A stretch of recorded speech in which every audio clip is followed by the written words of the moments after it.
إلى حضرة النبي المصطفى محمد صلى الله عليه وسلم وعلى آله وأصحابه وذريته وأهل بيته وإلى أرواح آبائه من الأنبياء والمرسلين والأولياء والشهداء والصالحين والصحابة والتابعين وأعظم المفسرين وجعلناهم يا خصوصا يا أولياء الإسلام ولأرواح آبائنا وأمهاتنا وأجدادنا وجداتنا وأبنائنا وأبنائنا وبناتنا وإخواننا وأخواتنا وأصدقائنا وأقربائنا وأستاذنا وشيخنا ومشايخ مشايخنا ولمن له حق علينا ولأرواح جميع القبور من المسلمين والمسلمات والمؤمنين والمؤمنات الأحياء منهم والأموات شيء إلا لنا لهم الفاتحة. أعوذ بالله من الشيطان الرجيم. بسم الله الرحمن الرحيم. الحمد لله رب العالمين الرحمن الرحيم مالك يوم الدين إياك نعبد وإياك نستعين اهدنا الصراط المستقيم صراط الذين أنعمت عليهم غير المغضوب عليهم ولا الضالين آمين. بسم الله الرحمن الرحيم. الحمد لله رب العالمين wassalatu wassalamu ala asrafil anbiya'i wal mursalin sayyidina Muhammadin wa ala alihi wa ashabihi ajma'in. Amma ba'du, ayyuhal hadirun, para jamaah sekalian yang dirahmati oleh Allah Subhanahu wa taala. Melanjutkan kajian tafsir Al-Ibris surat Al-Baqarah ayat 276. A'udzu billahi minasy syaithanir rajim. Bismillahirrahmanirrahim. Ya ayyuhalladzina amanu ittaqullaha wa dharu ma baqiya minar riba in kuntum mu'minin. Ya ayyuhalladzina amanu, ingatlah wahai orang-orang yang beriman, ittaqullah, takutlah kamu kepada Allah Subhanahu wa taala, wa dharu ma baqiya minar riba, dan tinggalkanlah sisa riba yang belum diambil, in kuntum mu'minin, jika kamu semua termasuk orang-orang yang beriman kepada Allah Subhanahu wa taala. Ayat ini masih berkaitan dengan ayat sebelumnya, yaitu berkaitan dengan riba. Riba itu apa? Riba itu transaksi jual beli atau pertukaran benda atau juga pertukaran barang dengan jumlah yang berbeda. Berarti az-ziyadah, ada tambahan. Nah, tambahan-tambahan yang membuat menzalimi orang itulah yang disebut dengan riba. Okay. Tambahan-tambahan yang membuat orang lain itu menderita, itu namanya riba. Hutang piutang dibayar 1 bulannya sekian sampai 12 bulan, kemudian tidak bisa membayar 12 bulan, dikenai tambahan bunga lagi. Nah, ini termasuk bagian dari riba. Karena itu akad itu menjadi penting. Transaksi akad itu menjadi hal yang penting untuk menghalalkan segala macam jual beli atau transaksi apapun. Okay. Karena itu riba macam-macam. Ada ribal fadli. Ribal fadli ini apa? Ya, contohnya panjenengan menukarkan uang 100.000, mau lebaran butuh uang kecil ribuan atau 2 ribuan atau 5 ribuan, tukar 1 juta, 10 ribuan 1 juta. Kalau 1.000.000 10.000-an 100 biji ya, 100 lembar. Maka jenengan dikasih 90 lembar. Loh, yang 10 kemana? Diambil orangnya. Niki riba, mboten angsal. Duit lawas ditukar duit anyar. Keliling-keliling wonten niku. Tukar uang lama. Tapi dikurangi tukare niku. Nah niki bagian dari riba. Niki harus kita hindari loh. Hal-hal yang kadang-kadang kalau lama jenengan mboten ngerti. Tapi nggih sih hukumnya seperti itu. Hal-hal yang sepilih. Tapi kita tidak memahami. Maka itu bagian dari riba. Nah, riba ini perbuatan yang dilaknat oleh Allah Subhanahu wa taala. Orang yang makan barang yang dihasilkan dari riba ini haram hukumnya. Maka butuh akad-akad yang harus kita lakukan ketika kita melakukan transaksi apapun. Nih, kalau kita hutang di bank bagaimana? Ya tergantung akadnya. Nih. Kalau sudah transaksi uang bank itu, sekalipun bank itu konvensional, ada yang mengatakan itu riba. Ada orang yang mengatakan itu bukan riba karena bank itu reproduksi terus, uangnya itu pertukaran, ada karyawannya, ada internetnya, ada satelitnya, itu kan butuh biaya. Kalau ada penunggakan mengingatkan orang yang mau membayar dijemput di rumah dan sebagainya, ini kan butuh tenaga dan butuh ongkos untuk ngirim di sana. Nah yang seperti ini bagaimana? Sebagian para ulama mengatakan tidak apa-apa, seperti itu boleh. Nah yang tidak boleh itu hutang pada hutang piutang yang jatuh tempunnya itu selesai tapi orang tidak bisa bayar, dikenakan bunga lagi. Nah niki yang termasuk riba. Pinjol, pinjaman online, hati-hati jenengan. Ya, pemerintah melarang orang pinjam 3 juta saja dalam 1 minggu harus mengembalikan 3.500.000. Kalau 1 minggu tidak bisa mengembalikan 3.500.000, bunganya kan 500. Berarti seakan-akan dia tidak bisa bayar, dibayar oleh perusahaannya, ditutup. Kemudian bagaimana? Ditambahi lagi 500 lagi. 2 minggu tambah 500 kali 2, 1 juta. 2 minggu tidak bisa bayar, minggu ketiga tambah 500 lagi.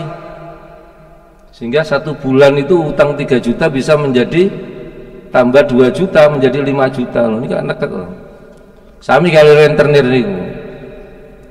Nggih, rentenir itu termasuk bagian dari riba. Bunganya melebihi dari ketentuan orang bekerja. Maka di dalam Islam itu ada akad-akad yang perlu dilaksanakan orang untuk melakukan transaksi apapun. Oh, akad perdagangan menggunakan akad tijarah, hutang uang karena untuk dagang 1 juta, yes, tak utangi untuk apa? Untuk mengembangkan usaha saya, beli beras.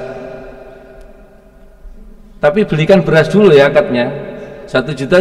Contohnya dibawa di rumah orang yang punya uang itu, ya, orang yang menghutangi. Boleh tidak seperti itu? Boleh. Panjenengan hutang dengan orang karena dengan punya toko, kemudian hutang 1 juta untuk mengembangkan perdagangannya di rumah, maka akadnya akad tijarah perdagangan. Jenengan utangi 1 juta, kulakno barang dhisik. Contohnya gondene sebagian tak tontoke, dilihat contohnya. Oh ini nggih tak regani 1.050.000 umpama 5% nggih. Boleh tidak boleh? Niki akadnya akad tijarah. Seperti itu yang kita harus paham, bahwa akad yang kita bangun ini menjadi penting untuk menghalalkan segala macam jual beli atau transaksi apapun. Nah, Allah menyampaikan di sini, ya ayyuhalladzina amanu taqullah, wahai orang-orang yang beriman, takutlah kamu kepada Allah Subhanahu wa taala, tinggalkan sisa riba yang belum kamu ambil. Kalau sudah ada transaksi terlanjur seperti itu, ya biarkan sisa ribanya tidak diambil, tetapi uang pokoknya diambil, itu lebih bagus. In kuntum mu'minin, jika kamu semua termasuk orang-orang yang beriman. Fa in lam taf'alu fa'dhanu biharbin minallahi wa rasulih. Maka jika kamu semua tidak bisa, jika semua kamu tidak bisa melakukan, fa'dzanu, maka umumkanlah biharbin minallahi wa rasulih, perang dari Allah dan Rasulnya. Jadi orang-orang yang membiarkan dirinya memakan barang riba, ini termasuk orang yang menentang Allah subhanahu wa ta'ala dan menentang Rasulullah sallallahu alaihi wasallam. Maka riba ini haram hukumnya. Ya ayyuhalladzina amanu la ta'kulur riba ad'afan mudha'afa wa in tubtum falakum ru'usu amwalikum fa in tubtum falakum ru'usu amwalikum. Dan jika kamu bertobat, falakum ru'usu amwalikum, maka kamu berhak atas pokok hartamu. Kalau sudah terjadi transaksi dengan orang lain, jenengan tahu bahwa ini perbuatan ini tidak baik, ini bagian dari riba, maka tinggalkan sisa dari hutang, katakan 12 bulan kok masih sisa 6 bulan, ya 6 bulan tinggalkan sisanya itu, jangan diambil, tetapi uang pokoknya boleh diambil. Falakum ru'usu amwalikum la tadlimuna wa la tudlamun, dan kamu tidak berbuat dolim, wa la tudlamun, dan kamu tidak didolimi, seperti itu. Nah ini kita harus hati-hati ya. Kita harus hati-hati terhadap melakukan transaksi apapun itu. Yang paling enak ya kita buat akad saling memahami antara dua belah pihak. Bank-bank syariah ini menggunakan akadnya akad syar'i untuk merubah perjanjian yang konvensional. Berbagai macam perjanjian di situ. Wa in kana dzu usratin fanadhiratun ila maisarah wa an tasaddaqu khairul lakum in kuntum ta'lamun. Wa in kana dzu usratin fanadhiratun ila maisarah, dan jika orang yang berhutang itu dalam kesulitan, maka berilah tenggang waktu sampai dia memperoleh kelapangan. Nah ini kalau ada orang berhutang dan panjenengan dengan jatuh tempo yang sudah ditentukan kok tidak bisa bayar, jangan dikenakan tambahan uang lagi. Kalau kena tambahan uang lagi ini namanya rentenir. Loh, orang hutang kadang-kadang orang yang melarat. Orang hutang itu orang yang tidak mampu sesungguhnya, yang perlu kita tolong. Kok tiba-tiba jatuh tempo tidak bisa membayar, kemudian dikenakan tambahan biaya, tambahan bunga lagi. Nah ini namanya riba. Maka Allah menyampaikan wa in kana dzu usratin fanadhiratun ila maisar. Jika orang yang berhutang itu dalam kesulitan tidak bisa mengembalikan, maka berilah tenggang waktu. Sampai kapan? Sampai mereka memperoleh fanadhiratun ila maisar, ada kelapangan pada orang itu. Ya tak tambahi waktu lagi setengah bulan, saya doakan usahamu ini lancar loh. Itu yang paling bagus. Gak ditambah lagi utangmu sakmene gak bisa membayar sakmene tambah. Nah ini yang tidak diperkenankan dalam Al-Quran ini. Wa antasaddaqu khairul lakum. Nah kalau tidak mampu membayar, kemudian jenengan malah memberikan, jika kamu mensedekahkan atas hutang-hutang yang kamu berikan kepada orang yang hutang itu, khairul lakum, itu lebih baik bagimu. Sedekahno kalau barangnya tidak banyak.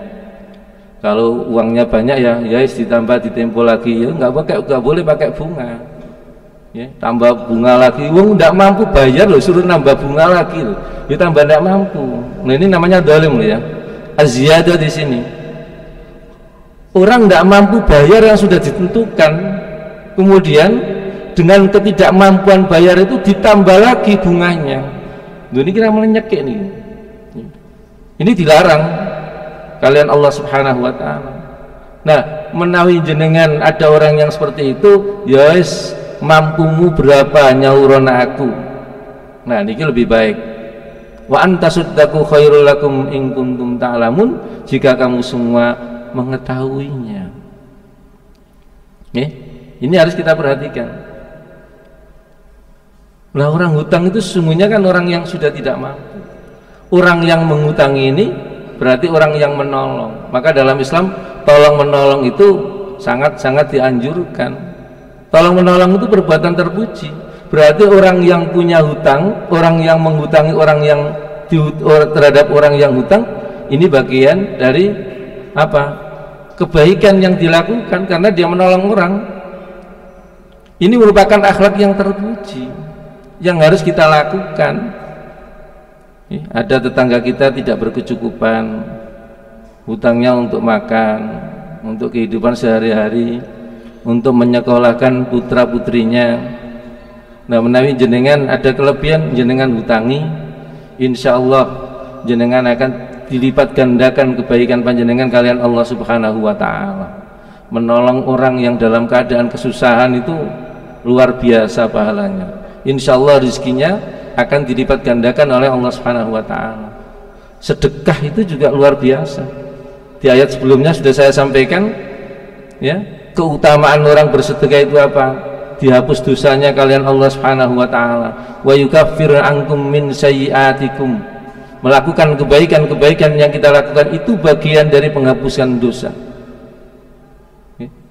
Bagian dari penghapusan dosa. Sedekah itu termasuk obat, segala macam obat. Orang sakit bersedekah, insya Allah disembuhkan kalian Allah Subhanahu wa Ta'ala. Orang mau punya hajatan disedekahi dulu, insya Allah digampangkan oleh Allah Subhanahu wa Ta'ala. Apa yang kita sedekahkan ini tidak akan hilang sedikit pun. Ma naqasat sadaqatun mim malin illa ziyadah. Segala sesuatu yang kita sedekahkan ikhlas semata-mata mengharapkan ridha datang Allah Subhanahu wa Ta'ala, insya Allah akan dibalas berlipat-lipat ganda kalian Allah Subhanahu wa Ta'ala. Kita tidak perlu pesimis seperti itu, tapi niatnya ditoto. Noto niat itu bukan sesuatu yang mudah. Kadang-kadang orang mau mensedekahkan sesuatu yang banyak itu, ya apa ya, uang sekian yang tak berikan apa enggak ya. Setan itu selalu menggoda. Asy-syaitanu ya'idukumul faqra. Setan itu menjanjikan kepada manusia kefakiran. Karena itu apa kata setan? Kalau ada orang mau bersedekah, jangan kamu sedekahkan itu, fakir kamu nanti itu. Ditahan-tahan saja uangnya itu. Nah ini setan seperti itu. Asy-syaitanu ya'idukumul faqra wa ya'murukum bil ma'ruf. Allah, asy-syaitanu ya'idukumul faqra wa ya'murukum bil fakhsha, dan setan itu selalu menyuruh untuk melakukan perbuatan-perbuatan yang jahat. Ini harus kita pahami seperti ini. Wattaqu yawman turja'una fihi ila Allah thumma tuwaffa kullu nafsin ma kasabat wa hum la yudlamun. Wattaqu yauman, dan takutlah kamu yauman pada suatu hari, yakni hari kiamat. Turja'una fihi ilallah, semua manusia itu akan dikembalikan fihi ilallah, dikembali kepada Allah Subhanahu wa Ta'ala. Lalu ketika kembali datang Allah Subhanahu wa Ta'ala, apa yang akan kita lakukan di sana? Tsumma tuwaffa kullu nafsin ma kasabat wa hum la yudlamun. Setiap orang diberi balasan atas apa yang mereka kerjakan di dunia ini. Jadi kita hidup di dunia ini mampir, hidup di dunia ini sementara. Usia manusia itu, Rasul menyampaikan dalam hadisnya, usia manusia itu baina sittin wa sab'in, antara 60 sampai 70 tahun. Maka gunakan kesempatan ketika kita ini semakin hari usia kita ini semakin bertambah, otomatis usia kita ini semakin hari semakin berkurang. Kita tidak terasa kadang-kadang seperti itu. Tambah tua kelakuan tambah elek. Mesti ini tambah tua kelakuannya tambah api. Ngono wong tua kelakuan kok tambah elek. Nah ini harus kita hindari. Semakin hari usia kita ini semakin bertambah, semakin hari semakin usia kita ini dikurangi oleh Allah Subhanahu wa taala. Ya kita pergunakan amaliyah, mengisi amaliyah yang bagus di dunia ini. Sholatnya kita tata, jangan sampai meninggalkan sholat. Amal pertama kali yang akan dihisab oleh Allah Subhanahu wa taala besok di akhirat adalah sholat. Kalau sholat kita ini sering lubang, keberkahan rizki dari Allah pun tidak akan diberikan. Tetapi kalau kita setiap harinya ini sholat jamaah, kalau tidak bisa di rumah, sholat jamaah di musola atau di masjid, kita upayakan sholat jamaah, karena sholat jamaah ini pahalanya dilipat gandakan oleh Allah Subhanahu wa taala. Lipat gandanya ada 27 derajat. Rumah tetap kita gunakan untuk sholat sunnah, kita gunakan untuk tadarus Al-Quran. Di masjid juga kita gunakan sholat berjamaah. Maka ketika sholat kita ini penuh dan diterima oleh Allah Subhanahu wa taala, insya Allah kita termasuk orang yang soleh, orang yang beriman datang Allah Subhanahu wa taala. Besok di akhirat ditanya bagaimana sholatmu, kita bisa menjawab kepada Allah Subhanahu wa taala. Puasanya juga akan dipertanyakan oleh Allah Subhanahu wa taala. Zakatnya juga akan dipertanyakan oleh Allah Subhanahu wa taala. Hubungan dengan sesama manusia akan ditanyakan oleh Allah Subhanahu wa taala. Segala amalia kita yang kita lakukan di dunia ini semuanya akan diminta pertanggungjawaban oleh Allah Subhanahu wa taala besok di akhirat. Tidak ada yang terlupakan dan tidak ada yang terselipkan besok di hadapan Allah Subhanahu wa taala. Tidak ada yang bisa disembunyikan. Kalau di dunia ini kita ada kepura-puraan disembunyikan, di akhirat tidak bisa. Tidak ada kepura-puraan, itu tidak ada. Karena itu segala macam yang kita lakukan di dunia ini akan dipertanggungjawabkan di hadapan Allah Subhanahu wa taala. Maka kita harus hati-hati dalam melaksanakan ibadah itu. Syarat rukunnya harus terpenuhi. Oh, mau sholat, kita pahami, kita belajar ilmunya sholat. Syarat sahnya sholat kita pahami, rukunnya kita pahami. Bagaimana kaifiyat sholat kita pahami, sehingga sholat kita tidak gerubyuk-gerubyuk. Bacaan-bacaannya kita pahami. Ini yang harus kita pahami. Ketika kita menunaikan zakat juga demikian. Zakat yang kita keluarkan ini apa? Oh, ini zakatnya zakat tijarah perdagangan 2,5%, haulnya sudah setahun.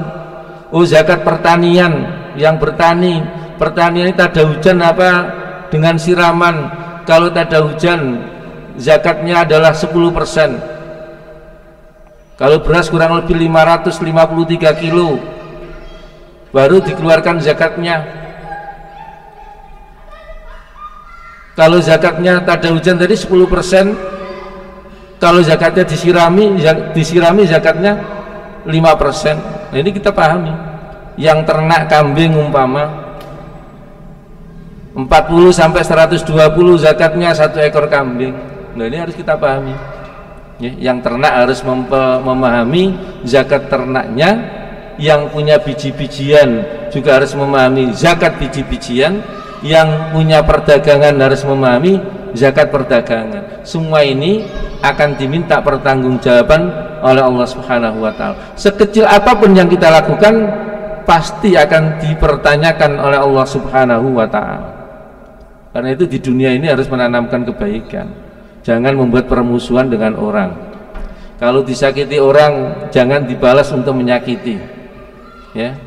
Setelah bertengkar dengan orang, ya kita memaafkan. Kadangkala manusia itu tempatnya salah. Tidak ada manusia yang benar terus, itu tidak ada. Ya, mari tengkar, ya sudah selesai, kita maafkan. Besok kita bertemu kembali. Jangan punya rasa sakit. Tidak ada manusia yang benar terus, itu tidak ada. Kullu bani Adam khata', Setiap anak Adam itu pasti melakukan kesalahan, baik kesalahan kepada Allah Subhanahu wa taala maupun kesalahan kepada sesama manusia. Kesalahan kepada Allah Subhanahu wa taala dapat kita hapus kapan dan dimanapun kita berada dengan istighfar, berdoa datang Allah, beristighfar, bertobat datang Allah Subhanahu wa taala, melakukan kebaikan-kebaikan. Ini bagian dari untuk penghapusan dosa kita kepada Allah Subhanahu wa taala. Nah, penghapusan dosa kepada sesama manusia ya kita lakukan permohonan maaf, kita datangi orang-orang yang pernah melukai kita, lukai perasaannya, orang-orang yang pernah kita caci maki dan sebagainya. Nah, ini yang harus kita perhatikan. Wattaqu yauman turja'una fihi ila Allah tsumma tuwaffa kullu nafsin ma kasabat wa hum la yudlamun. Bertakwalah kamu kepada Allah, takutlah kamu kepada Allah Subhanahu wa taala, yauman turja'una fihi ila Allah, pada suatu hari nanti manusia, semua manusia ini akan kembali kepada Allah Subhanahu wa taala. Tsumma tuwaffa kullu nafsin ma kasabat wa hum la yudlamun. Kemudian setiap orang itu diberi balasan sesuai dengan amal yang dilakukan, perbuatan yang dilakukan semasa hidup di dunianya. Ya ayyuhalladzina amanu idza tadayantum bidainin ila ajalin musamman faktubuh. Niki ayat hutang piutang, ayat jual beli niki ayat yang terpanjang di dalam Al-Qur'an Karim. Nggih. Juz 3 ini kalau jenengan menemukan juz kok paling panjang satu kaca niki satu ayat niki, ayat ini gini, ayat tentang jual beli yang dilakukan dengan tempo. Ya ayyuhalladzina amanu, wahai orang-orang yang beriman, idza tadayantum bidainin ila ajalin musamman faktubu, apabila kamu melakukan akad transaksi jual beli atau hutang piutang dengan waktu yang ditentukan, faktubuh, maka catatlah. Meniki Allah Subhanahu wa taala menganjurkan, perintahnya di sini wajib apa? Anjuran. Di dalam tafsir para ulama berbeda pendapat. Imam Dawud Al-Dhairi menyampaikan di sini faktubuh, mencatat dan mendatangkan saksi itu sebuah kewajiban yang harus dilaksanakan. Tetapi ulama Hanafiyah, Syafi'iyah, Malikiyah dan Hanabilah bahwa pencatatan terhadap transaksi jual beli hutang piutang dengan tempo waktu itu tidak menjadi kewajiban, tetapi sebuah anjuran, ya, sebuah anjuran. Ya berarti sah ndak jual belinya tanpa dicatat? Ya sah, ya sah. Nah, dia mengatakan itu sebuah kewajiban yang harus dilakukan. Jadi kalau ada akad hutang piutang terhadap barang, atas barang dengan waktu ila ajalin musamma, ditentukan waktunya setahun, 2 tahun, faktubuh, maka kita dianjurkan untuk melakukan pencatatan terhadap transaksi tersebut. Mengapa harus dicatat? Ini pertanyaannya, mengapa harus dicatat? Harus dicatat transaksi atau jual beli hutang piutang dengan tempo yang agak lama. Kenapa harus dicatat? Yang pertama adalah kalau tidak dicatat akan rentan dengan kesalahan. Nih, dicatat. Kadang-kadang orang itu tidak mengakui hutang piutang yang dilakukan, maka pencatatan itu menjadi penting. Orang utang itu kadang-kadang enak utangnya, nyaurin itu sing repot. Utangnya kaya uang melas, wis aku silang ngono sak karepe pinjamono, sak wulan gak sampai sak wulan 15 dina tak balikno. Nek ketek 15 dina gak mbayar, nemui mboten. Sak wulan yo gak ngomong gak apa, ketemu yo meneng ae. Sampai orang ulang pura-pura ngelali. Tidak ada orang yang hutang itu lupa, itu tidak ada, karena itu selalu membekas dalam jiwanya. Ya aku punya hutang ya, karena sesuatu itu sudah dipakai dan itu akan teringat. Jadi kalau ada orang hutang kok lupa, itu bukan lupa, melupakan hutangnya. Karena itu transaksi apapun itu sekiranya wajib untuk dilakukan pencatatan. Untuk apa dilakukan pencatatan? Agar di kemudian hari tidak ada masalah. Oke. Karena itu ayat ini menjadi kebutuhan terhadap orang-orang yang melakukan akad atau transaksi jual beli melalui hutang piutang itu. Nah, yang kedua, untuk apa dicatat? Agar tidak lupa. Jangan ada transaksi apapun tidak dicatat, lupa. Kapan dia hutang aku ya? Dhisik hutang sepedaku katanya bayarnya 1 bulan. Nah, itu 1 bulan apa belum ya? Nah, niki harus dicatat. Yang ketiga, untuk menghindarkan perselisihan dan pertikaian, ya. Agar tidak terjadi pertikaian dan perselisihan, maka perlu dilakukan pencatatan. Nah, yang keempat, untuk menjaga hartanya yang dipinjamkan kepada orang lain ini. Maka orang-orang tua dulu itu, orang-orang tua kita itu di rumah itu kadang-kadang ada buku besar, ya. Kadang-kadang anaknya itu melihat buku apa orang yang meninggal, orang tua meninggal, kita buka, oh si A ini hutang tanggal sekian, ya. Ada yang lunas, ada yang belum. Nah, ini kan ketahuan di sini nih. Maka oh ini dulu pinjam sekian, alamatnya ini, ya. Dianggap anaknya tidak tahu ketika orang tuanya meninggal. Alah karo gak disauri. Ini dosa loh nggih. Sampai kapanpun ini akan diminta pertanggungjawaban oleh Allah Subhanahu wa taala. Sekecil apapun hutang yang kita lakukan harus kita bayarkan. Kalau tidak bisa membayar, mintakan permohonan maaf atau mintakan untuk dibebaskan. Karena itu setiap ada kematian, setiap ada kematian itu disampaikan di masyarakat itu, mayit niki saya mboten usai. Apabila mayit ini punya hutang, silakan berhubungan dengan ahli warisnya. Ini untuk apa? Agar mayit masuk di kuburan ini tidak terbebani dengan hutang itu. Kasihan kalau mayit terbebani dengan hutang itu, kasihan. Loh, kalau keluarganya tidak mampu, kemudian ada orang yang masuk di rumah keluarga itu menyampaikan, oh si fulan bapakmu ini punya hutang sekian kepada saya, kemudian jenengan tidak bisa membayarkan, kasih tempo. Kalau tidak bisa ngasih tempo, maka sampaikanlah, saya belum mempunyai uang, andai bisa dibebaskan, monggo dibebaskan. Tidak apa-apa seperti itu. Ini harus kita sampaikan seperti itu. Karena nanti di akhirat ini termasuk orang yang muflis.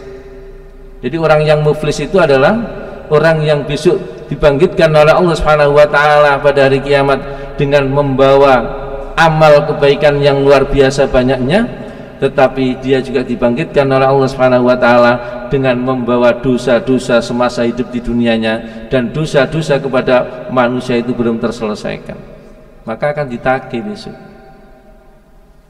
Ya, kebaikannya kalau tidak bisa membayar diberikan kepada orang yang pernah menghutangi karena tidak bisa membayar.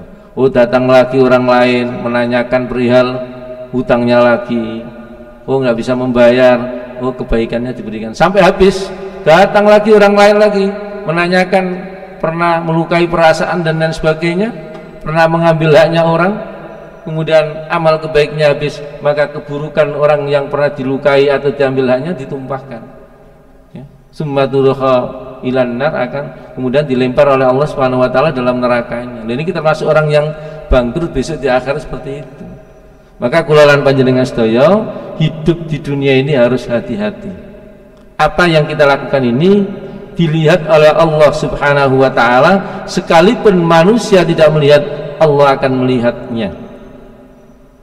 Kalau kita punya kesalahan pada orang lain, segera kita mohonkan permohonan maaf. Kalau punya hutang, segera mohon dibebaskan. Loh, kalau tidak mau membebaskan bagaimana? Oh, nggak ada yang disaurkan. Okay. Apakah mereka ini termasuk terkena dosa? Ya insya Allah kalau sudah tidak ada yang karena fakir, tidak ada yang dibayarkan, ya kita berdoa kepada Allah Subhanahu wa taala. Apa yang ada di rumah ini ya suruh mengambil kalau dia mau, Ini sebuah keterpaksaan seperti itu. Ya insya Allah kalau seperti ini tidak bisa membayar karena tidak ada yang dibayarkan, ya harus disampaikan permohonan maaf kepada orang yang menghutangi itu. Wal yaktub bainakum katibun bil adl, dan hendaklah seorang penulis di antara kamu bil adli, dengan jujur. Jadi kalau hutang itu jenengan tulis, kita mendatangkan seorang penulis. Ya kalau ada transaksi apapun ya diberi kwitansi, ada tulisannya, hutang sekian, ya beli ini belum bayar, mau dibayar 3 bulan, ditulis. Kalau bisa menyuruh orang untuk menulis, sekretarisnya dijadikan pegawainya, maka perusahaan itu harus ada catatannya. Dan ini ayat ini terkait dengan manajemen ya. Allah memberikan pemahaman manajemen di sini nih. Segala transaksi apapun yang dilakukan oleh orang dengan jatuh tempo yang ada waktu yang agak lama, maka faktubu, maka harus ada pencatatannya. Wal yaktub bainakum katibun bil adl, dan hendaknya seorang menunjuk seorang penulis di antara kamu untuk melakukan pencatatan dengan benar dan jujur. Wala ya'bakatibun ayyaktub kama 'allamahu Allah falyaktub, janganlah penulis itu menolak untuk menuliskannya. Nggih. Kalau seorang disuruh nulis itu jangan menolak, karena ini akan membawa bukti. Nggih. Wala ya'bakatibun ayyaktub kama 'allamahu Allah falyaktub, janganlah penulis itu menolak untuk menuliskannya sebagaimana Allah Subhanahu wa taala, kama 'allamahu Allah falyaktub, sebagaimana Allah Subhanahu wa taala mengajarkan kepadamu, falyaktub, maka catatlah setiap transaksi yang dilakukan itu. Begini, ya.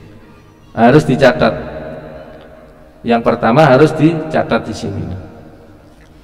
Wal yumnil ladzi 'alaihi al-haqq wal yattaqillaha rabbah, dan hendaknya orang yang berhutang itu, wal yumnil ladzi 'alaihil haqqu, dan hendaknya orang yang berhutang itu membacakannya. Loh niki nggih, mantun ditulis, kemudian orang yang berhutang itu membaca di hadapan orang yang menghutangi.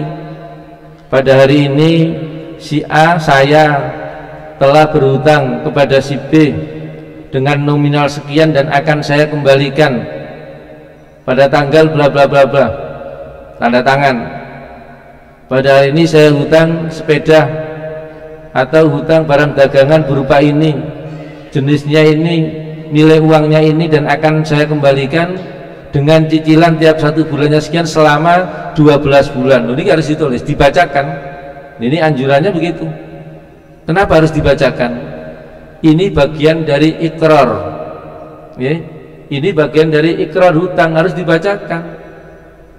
Siapa yang bacakan? Orang yang berhutang ini meyakinkan bahwa dirinya ini hutang kepada orang yang menghutangi itu. Wal yumnil ladzi 'alil haqq wal yattaqillaha rabbah, dan bertakwalah kamu kepada Allah Subhanahu wa ta'ala. Jadi sekecil ini loh Allah menganjurkan untuk melakukan pencatatan. Wala yabkhas minhu syai'a, dan janganlah ia mengurangi sedikit pun dari hutangnya itu. Mencatat itu tidak boleh dikurangi sedikit pun. Kalau hutangnya barang ini transaksinya dia hutang gula 100 kilo, maka tidak boleh dikurangi. Yang membacakan tidak boleh mengurangi. Oh, hutang 100 kilo dibilang 99 kilo, tidak boleh. Ini harus disampaikan seperti ini. Fa in kana alladhi 'alaihi al-haqqu safihan aw dha'ifan aw la yastati'u an yumilla huwa falyumnil waliyuhu bil 'adl. Fa in kana alladhi 'alaihi al-haqqu safihan aw dha'ifan, dan maka jika orang yang berhutang itu adalah orang yang lemah akalnya, safihan, orang yang lemah akalnya, kemampuannya kurang, au dhaifan, atau orang itu lemah, ada kekurangan fisik dan lain sebagainya, aula yastati'u ayyumilla, atau orang itu tidak mampu, orang itu tidak mampu untuk membacakan atas hutang-hutangnya kepada orang yang menghutangi itu, fal yumlil waliyuhu bil adl, maka hendaknya walinya itu yang membacakan dengan benar dan jujur. Ini tata caranya dalam Islam. Jadi kalau ada orang melakukan hutang piutang kepada orang lain, maka harus ada pencatatan atas hutang yang dilakukannya itu. Ketika ada pencatatan, ada orang yang menuliskan, maka suruhlah orang yang hutang itu membacakan hutangnya di depan orang yang menghutangi. Ini bagian dari ikrar. Oh iya, aku hutang sakmene padamu, tak balik ramulan dan lain sebagainya. Ini harus disampaikan. Lah andai kata yang menghutangi, yang hutangnya adalah orang-orang yang kemampuan akalnya lemah, tapi dia membutuhkan, lemah pikirannya, kurang bagus lah. Lu kok iso hutang? Iso, dia kebutuhannya. Maka dia, kalau dia tidak bisa membacakan, ya walinya yang membacakan. Wastashhidu syahidaini min rijalikum. Nah, dalam melakukan hutang piutang itu harus dipersaksikan oleh 2 orang saksi. Nah, tadi hutang piutang itu harus ada pencatatan, dan yang kedua wastashhidu syahidaini mir rijalikum, harus disaksikan dengan 2 orang saksi, mir rijalikum, dari golongan laki-laki. Saksi itu dari orang laki-laki. Fa illam yakuna rajulaini, maka jika tidak ditemukan 2 laki-laki itu, bagaimana? Fa rajulu wa imra'atani, maka boleh 1 laki-laki dan 2 perempuan. Oh niki, nggih. 1 laki-laki, 2 perempuan. Oh berarti perempuan jadi saksi boleh? Iya, tapi harus didampingi dengan laki-laki. Maka orang jadi saksi itu satu harus adil. Dalam Islam saksi itu harus Islam, harus dewasa, harus bisa membedakan mana yang baik dan yang buruk. Karena saksi itu adalah orang yang mengetahui terhadap apa yang dia lakukan, apa yang dilakukan orang. Ini namanya saksi. Maka kuncinya di sini Allah menyampaikan di sini, orang yang melakukan transaksi akad muamalah, akad jual beli dengan tempo yang ditentukan, maka harus ada pencatatan atau harus ada pembukuan, dan yang kedua harus ada dipersaksikan dengan 2 saksi yang adil laki-laki, dan kalau tidak menemukan 2 saksi laki-laki, maka farajulu wa imra'atani, boleh 1 laki-laki dan 2 perempuan. 1 laki-laki nilainya sama dengan 2 perempuan, mimman tardawna minasyuhada, di antara orang yang kamu sukai. Jadi 1 laki-laki, 2 orang perempuan, mimman tardawna minasyuhada, dari orang-orang yang kamu ridhoi terhadap orang-orang yang menjadi saksi.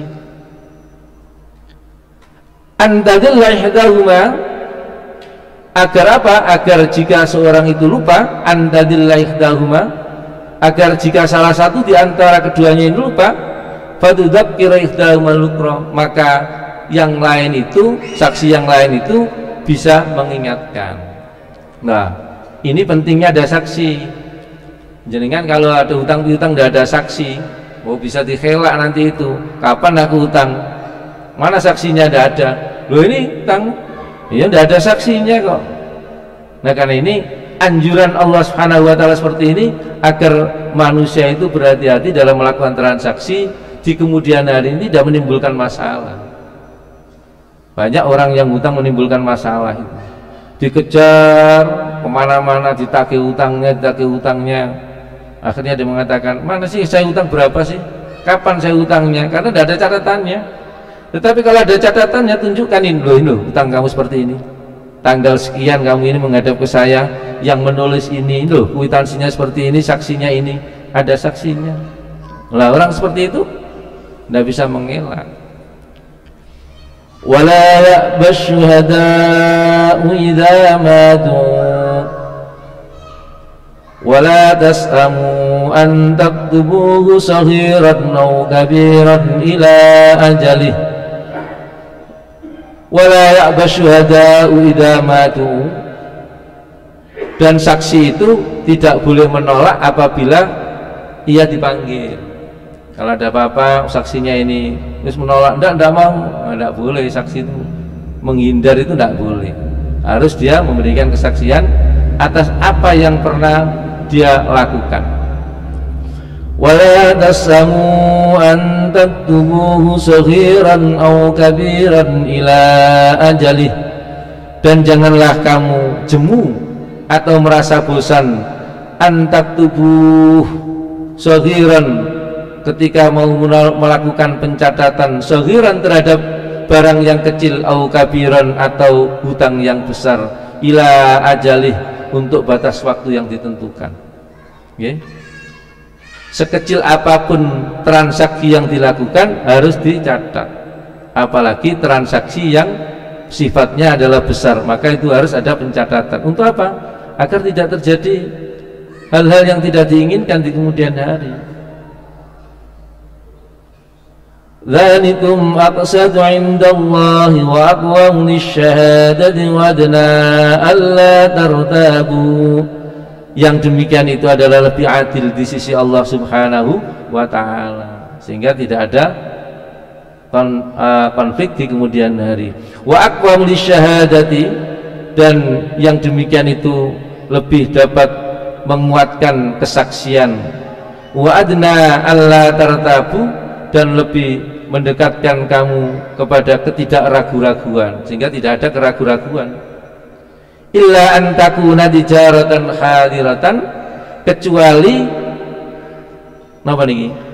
Kecuali hal itu merupakan perdagangan yang dilakukan secara tunai. Nah, kalau perdagangan transaksi secara tunai tidak perlu dilakukan pencatatan. Jenengan melakukan transaksi jual beli dengan tunai, tidak perlu pencatatan. Okay? Beli gula 5 kilo, nggak ada tempohnya, tak bayar 10 hari, nggak ada, saman bayar, ya nggak perlu dicatat, nggak apa-apa. Okay? Beli kerupuk 100 kilo langsung dibayar, nggak perlu catatan. Butuh kwitansi boleh, karena untuk apa? Oh, itu tak bayar kok. Jangan-jangan orang yang menjual, mana bayarnya, sudah dibayar belum? Nah, tidak dicatat juga tidak ada masalah. Illa an takuna tijaratan hadiratan tudirunaha bainakum. Jadi kalau ada transaksi yang sifatnya itu tunai, maka tidak perlu ada pencatatan di situ. Falaisa 'alaikum junahun alla taktubuha, maka tidak ada dosa bagimu alla taktubuha, tidak melakukan pencatatan terhadap transaksi yang dilakukan itu. Jadi ayat ini memberikan gambaran kepada kita semua, segala transaksi apapun yang kita lakukan, baik jual beli maupun hutang piutang dan lain sebagainya, maka harus dilakukan pencatatan. Ketika sudah dilakukan pencatatan, maka orang yang hutang itu harus membacakan di depan orang yang menghutangi. Yang kedua, orang yang melakukan transaksi itu harus didatangkan 2 orang saksi laki-laki. Andai tidak ditemukan 2 saksi laki-laki, maka 1 laki-laki dan 2 perempuan itu boleh. Apakah ini perintah yang sifatnya wajib? Tidak. Perintah ini adalah sifatnya anjuran, sehingga kalau ada orang melakukan transaksi kemudian kok tidak dicatat, boleh tidak? Ya sah transaksinya, tetapi lihat akibatnya. Ada akibat tidak di belakangnya kalau tidak ada pencatatan seperti ini? Kalau ada orang yang mengingkari terhadap transaksi itu, ya tidak bisa dituntut, ya tidak bisa dituntut. Maka pencatatan ini di dalam ayat Al-Quran ini sangat dianjurkan. Setiap transaksi apapun, jual beli apapun, hutang piutang apapun, harus ada pencatatan dan harus ada saksinya, agar kelak di kemudian hari ini tidak ada masalah sengketa dan lain sebagainya. Washidu idza tabayatum, maka ambillah saksi jika kamu melakukan jual beli. Nah, ini rigid nih, okay? jenengan melakukan jual beli apapun kalau bisa ada saksinya. Jual beli sepeda atau motor harus ada saksinya. Loh, Anda tidak ada saksinya bagaimana? Ya sah, jual belinya tetap sah. Tetapi jangan sampai di kemudian hari ini ada orang-orang yang tidak suka dengan kita kemudian memfitnah dan lain sebagainya, sudah dibayar mengatakan belum dibayar. Wala yudarra kadhibun wala syahid, dan janganlah penulis itu dipersulit, demikian juga saksi itu dipersulit. Artinya apa?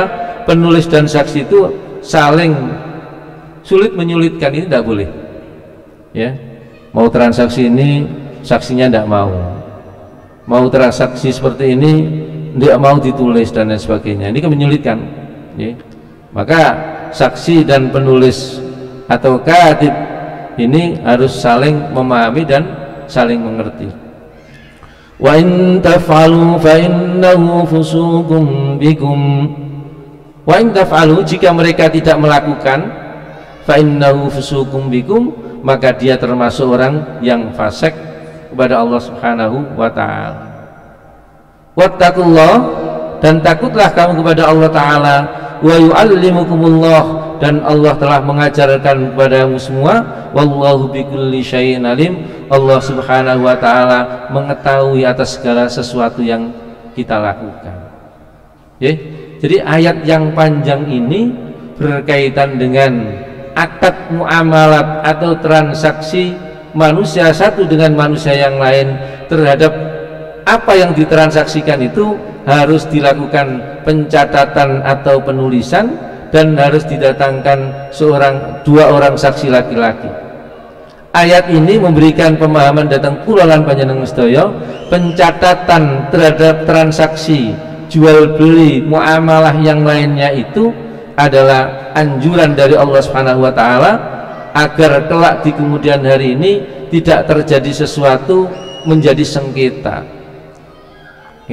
Ini harus kita pahami, bukan sebuah kewajiban, tetapi ada pendapat seperti Imam Dawud Ad-Dhahiri bahwa transaksi harus ada pencatatan di sini adalah sebuah kewajiban yang harus dilakukan. Ini perbedaan pendapatnya pada ayat ya ayyuhalladzina amanu idza tadayantum bidainin ila ajalin musamma faktubuh. Untuk transaksi-transaksi yang ada jatuh tempo maka seharusnya dicatat, dan transaksi-transaksi yang tidak ada jatuh tempo kontan atau cash maka boleh tidak dilakukan pencatatan.